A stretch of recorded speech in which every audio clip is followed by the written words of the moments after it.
Welcome to Poindexter's Pointers of Fighting. I'm Poindexter. Question has been asked: how do I rate Tae Kwon Do as a street self-defense style? From 1 to 10, I'm going to give Tae Kwon Do a 2.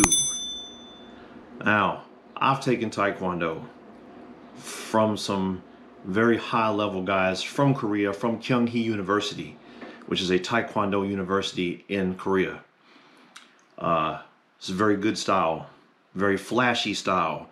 But the reason why I rate them so low, number one, is because I rate all dojo arts at 5 and below, simply because dojo arts do not allow full contact sparring every day. You cannot use all your techniques all the time. They're not ring arts, they're not mat arts where you can go full out every single time. A lot of the time they want you to pull your punches. You have to use a lot of control, and they do katas and weapons that aren't useful in the street. So a lot of things they do are not street related. That doesn't mean that Tae Kwon Do is not useful at all.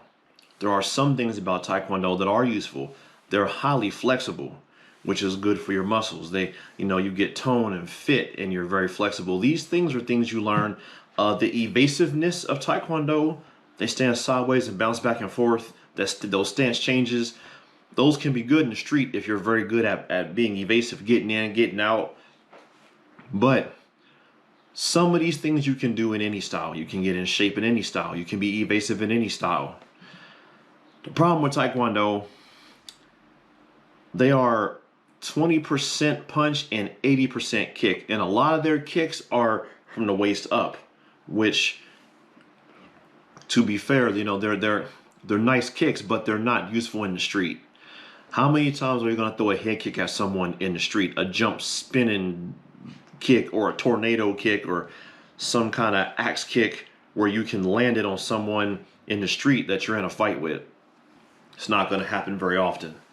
You throw a kick at somebody in the street that's high, and if you miss, you leave yourself wide open for anything.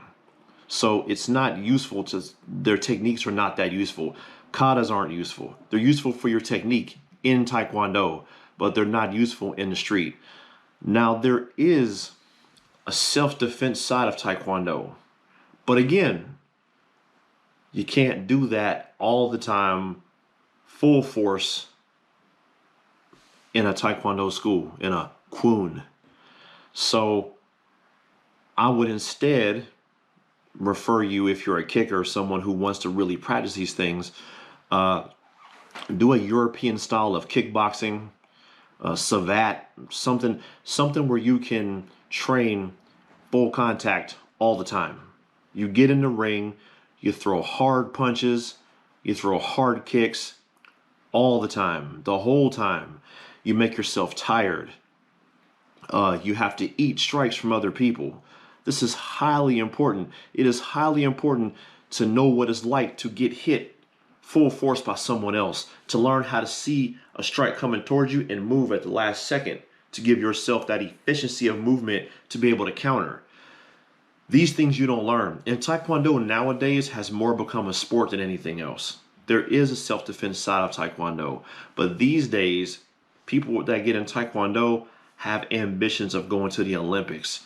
And so which is great, but for the street, not such a great style. They just don't focus enough on punch kick combinations, kick too high, don't use full contact sparring. There's just so many things, and the weapons they use are not weapons you can use in the street. So I'm sure someone who takes Tae Kwon Do is going to watch this video and then refer me to someone who does all kind of self-defense techniques, and that's great. But I'm talking about as a whole, the ATA, the World Taekwondo Federation. It's mostly a sport now. So, in my opinion, you would do far better in Muay Thai, or a European style of kickboxing, full contact kickboxing, like ISK, full contact kickboxing, where there are a lot more boxing and kicking techniques involved. And then cut out the rest of the sport aspect of it. That's my opinion. If you don't agree, leave a comment below. Like and subscribe. Holla at your boy.